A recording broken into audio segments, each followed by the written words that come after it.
tenemos para terminar la semana a alguien que para mí es un lujo verdaderamente tenerlo. Troesma le dirían Sí, algunos. ¿Sí? yo creo que es uno de los pocos que hace humor, y yo me atrevería a decir inteligente, como si eso pudiera existir aquí en la provincia de Mendoza. Pregunto, ¿inteligente e intelectual? No. Hola Alberto Vizquia, ¿cómo le va? ¿Cómo le va? Un honor tenerlo Para acá. mí, el honor mío estar en el Candil. Sí. Y bueno, he renunciado hoy a ser intelectual. Tomé la decisión esta mañana. Muchos amigos me llamaron, me dijeron, ¿qué escribiste en Facebook? Bueno, puse eso, ¿no? Renuncié a ser intelectual y bueno, porque he visto que los intelectuales se han pensado todo, pero se han al final Sado todo. terminan teniendo más razón, digamos, teniendo mayor... Bueno, me quedé con ese patriota argentino, Sean Penn, Latinoamericano. que como el almirante Brown son patriotas insospechados, ¿no? Un patriota irlandés tenemos, y ahora un patriota hollywoodense. Hay un francés que es Bouchard también. Tenemos a Bouchard, Hippolyte. Se Tenemos- llama Hippolyte. Y a Boulogne-sur-Mer también tenemos. Boulogne-sur-Mer. Sí. El señor Boulogne-sur-Mer. Sí. Bueno, tiene una, tiene una calle ese señor. Sí, Bouchard también. Y Brown tiene hasta un equipo de fútbol. Sí. Pero bueno, renunciar a ser intelectual es difícil en mi caso porque nunca he sido admitido como intelectual. Por nadie. Así que- Nadie me dijo en ningún momento, sos intelectual. Claro, el intelectual necesita de una comunidad que lo avale como tal, si no, no. No, pero es muy interesante eso de renunciar a lo que nunca logró ser. Sí, yo, uno de los recuerdos que se me viene a la mente en la carrera, trabajando en la radio, es un comentario que hice en Nihuida en la mañana. Un personaje que era el Tato Domal, que hacía un comentario sobre... Así llamaba Tato Domal. Tato Domal, sí, era siempre como un pesimista, sí, como un militante pesimista, Ajá. Alberto Domal. Alberto Damal. Y bueno, el personaje hizo un comentario, pero bueno, el oyente sabe que es un personaje, Ficción, claro. y es ficción pura. Y bueno, minutos después, un periodista de la radio hace el mismo razonamiento, pero en serio. Entonces, bueno, ahí sentí que bueno que es el humor. Ah, Qué bueno mira, es el humor, mira porque el vos. humor es como una guiñada de ojo que te hace, yo creo, pensar que lo que está, de algún modo uno transmite la duda. Ahora es peligroso, ¿no? Digo, ejercer el humor, sobre todo en determinados momentos, digamos. No. Y es peligroso, la experiencia que tengo es que el humor siempre ofende a alguien. Claro. Siempre hay alguien que se puede dar por aludido, y porque no existe el humor blanco. El humor blanco sería como esa gente que hace humor a partir de cosas muy simples, como decir, che, qué frío que hace, ¿qué pasó? Que está tan frío. ¿Viste? Esa gente que quiere hacer humor con algo que no... Siempre hiere un poco el humor. Es como va del gris al negro, y el humorista tiene que utilizar todo su ingenio para que no llegue a ese... ¿Te enseñó a alguien? Yo leí, creo que uno aprende, uno lo aprende y va surgiendo. Recuerdo que cuando era chico escuchaba mucho a Lelutier Claro. y me gustaban mucho los libretos estos de Camarota, Aldo Camarota. me gustaba mucho Mesa de Noticias. Ajá. Y siempre jugaba con la lectura del pensamiento, y jugar un poco con no tomarse en serio las opiniones. Entonces ir de una opinión a la contraria, contradecirse, eso, bueno, te hace pensar mucho. ¿Cuándo te decidiste a laburar con el humor o desde el humor? Y siempre surge la necesidad de conseguir un trabajo. En realidad, lo que siempre he hecho es escribir y el humor aparecía como una posibilidad de un principio en las radios, en la radio universidad, y yo vi que el humor era lo que me permitía ese trabajo en la radio, que era conseguir un efecto y enmascararme en un personaje. Entonces cada programa era un personaje distinto, era como una especie de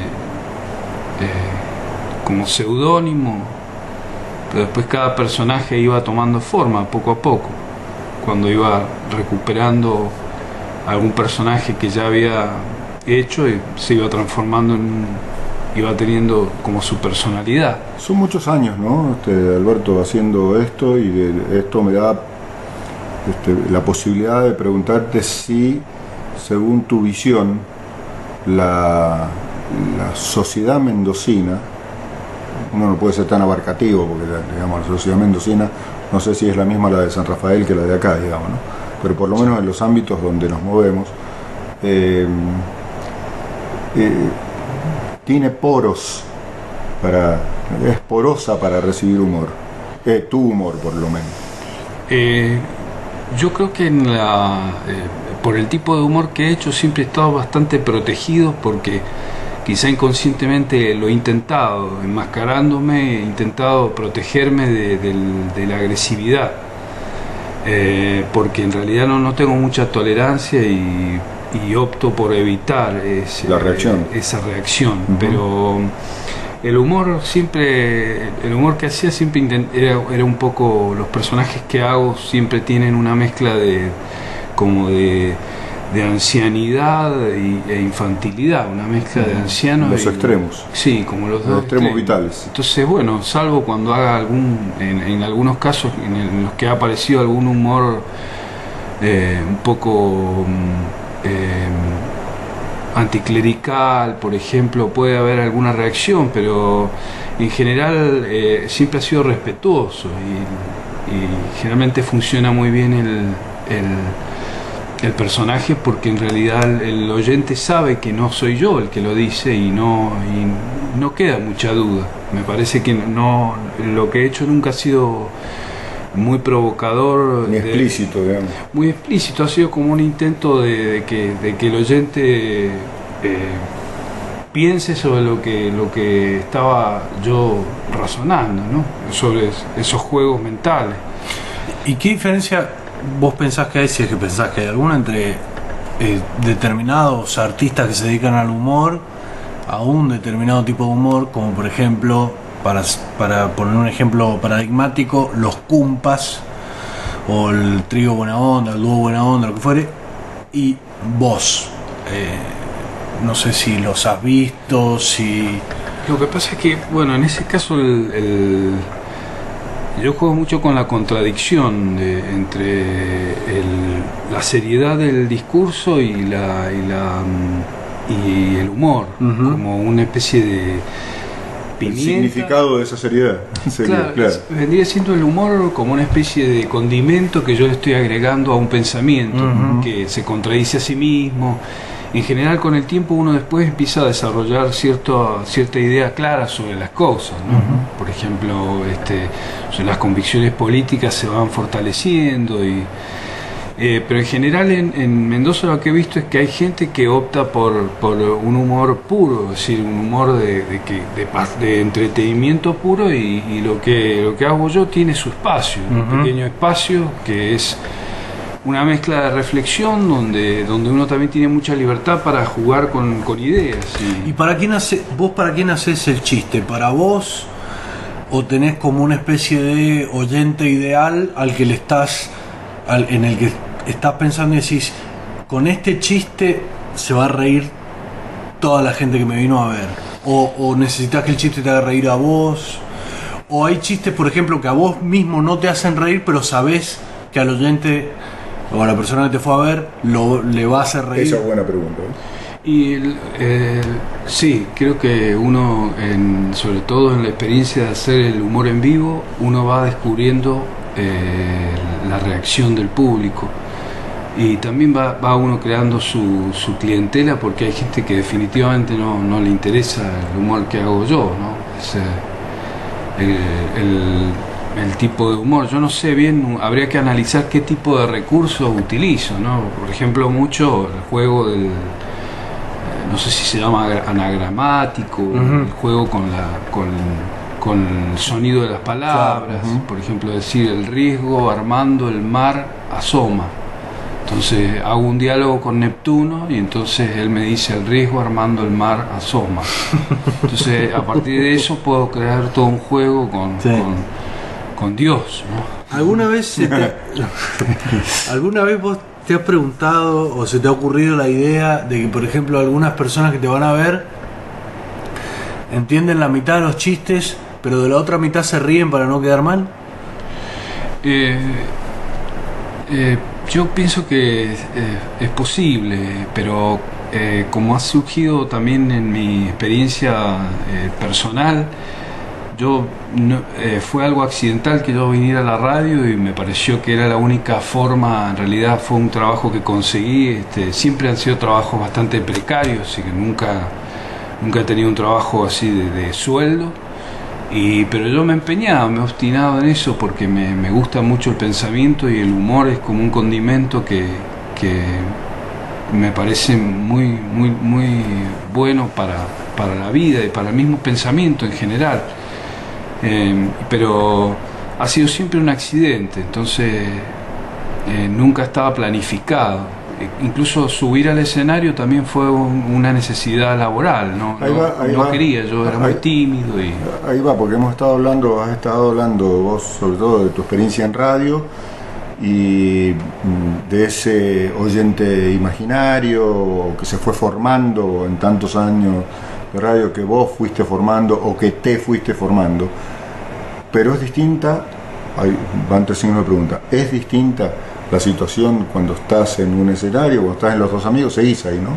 Sí. Cuando estás semana a semana en Los Dos Amigos, ahí en la cuarta, que tenés la reacción ahí, porque en la radio, si no te llama alguien, o si estás con nosotros y vos decís algo y nosotros nos reímos, lo entendemos, digamos, está todo bien. Pero y si no, si estás solo frente al micrófono, no sabés a dónde va a parar tu reflexión, digamos, ¿no? Es cierto. Pero sí sabés en el cara a cara o en el mano a mano. Sí, es cierto. En general, yo, así como accidentalmente me vi obligado a subir al escenario y a hacer un trabajo a partir de lo que yo producía escribiendo. Porque incluso lo que estoy haciendo ahora yo lo considero como escribir en el aire, porque no siento que tenga la posibilidad de pensar si no lo escribo. Tengo esa costumbre, entonces me parece como así como perro verde que fui siempre. Por eso la remera. Y sí, más de sapo, sapo verde. Pero bueno, afortunadamente uno va aprendiendo y ahora uno hay por lo menos un grado menor de autismo en mi trabajo. Yo puedo mirar un poco más al escenario, porque en general la convención es que leo, y cuando miro el escenario, bueno, veo a veces mayor o menor reacción. Empatía. Empatía, eso. Sí, la empatía, es eso que no lo conozco demasiado, pero bueno. Bueno, se va aprendiendo, como se va aprendiendo. ¿Sí? Seguís en la UTN. En la UTN está el Sapo. Está Frank Zappo. El Frank Zappo es un personaje que el personaje más amable que me ha salido. Sí. Y bueno, el Sapo está a las 13, 19, 21 a 30. Hay como una audiencia que podríamos decir joven en la UTN, digamos. Vistuélica. No, pero eso es lo que te quería preguntar, digamos. Hay una diferencia generacional entre vos y la gente que escucha la UTN. ¿Cómo crees que funciona eso? En general el universo del rock, así como en la universidad yo hacía un personaje que era Jacinto Yazalde, que era como un viejo que hablaba de jazz, y entonces tenía que inventar el personaje como tenía que ser un señor, y la gente creía que era como un señor viejo que hablaba sobre jazz, pero yo no conocía nada de jazz, y de hecho los muy jazzeros se daban cuenta, no sabe nada de jazz. Y bueno, los rockeros, bueno, algunos se creen el verso de que el sapo, de que yo sé mucho de rock, pero bueno, no, yo estudio, me compro libros de rock para que el personaje sea más creíble. Claro. Nunca es demasiado creíble el sapo. Por suerte. Por suerte, sí. Che, ¿los sábados entonces a qué hora? Y estoy los miércoles. Ah, los miércoles. Sí, cada 2 semanas hago el personaje. Si tengo suerte sale en el diario La Gacetilla, y bueno, por ahora, antes eran todos los miércoles y ahora es miércoles por medio. Miércoles por medio, sí. ¿Nos mandás Gacetilla? Sí, tengo que mandar. Sí. ¿Mandás? Vos tenés mi mail, así que mandame Gacetilla. Sí, lo voy a hacer. Bueno, honor. Gracias. ¿Y el miércoles de la semana que viene hay o no? ¿O recién la otra? Y va a ser este miércoles. Bueno, este miércoles vamos a hacer algo sobre. Creo que voy a hacer como una exégesis del bigote de Caparrós. Me parece ¿Qué tal? que da como para hacer un análisis. ¿Qué es lo que más cariño me queda de mi ex amigo? Va a quedar la memoria. Sí. Por lo menos el bigote no va a quedar en la historia de la literatura. Rápidamente cuento, porque ya viene el línea editorial número 2. Yo conocí a Caparrós cuando, en el 2001, 2002, en el 2002 en realidad, cuando él escribió ¿Qué país? Ese libro coral que hizo. Lo invité, lo organizó mi familia, lo invité en el SUTE, dio una charla, fue la presentación del libro, y el afiche que hicimos eran los bigotes, nada más que. Y se sabía quién era, no hacía falta la cara, era el tipo, ¿no? ¿A qué hora en Santa Fe y Tuzangó, que ahí es mi barrio? Y es a las 22:56 minutos. Exactamente. Bien. Exactamente. Si usted, todos invitados. Si él empieza a las 57, como los trenes japoneses, te devuelven una parte de la guita. El lunes es feriado, pero nosotros venimos disfrazados de General Manuel Belgrano. Él de General Belgrano, yo de abogado Belgrano, y la negra, no sé, de la bandera. Ajá. ¿De la bandera que lava o de la bandera que se muestra? Como ella quiera. Bien. Aquí estaremos. Cañoli, un placer recibirlo. Culpa de Vistué no pusimos a Ana Prada, pero me la debe. Marito, no se vaya.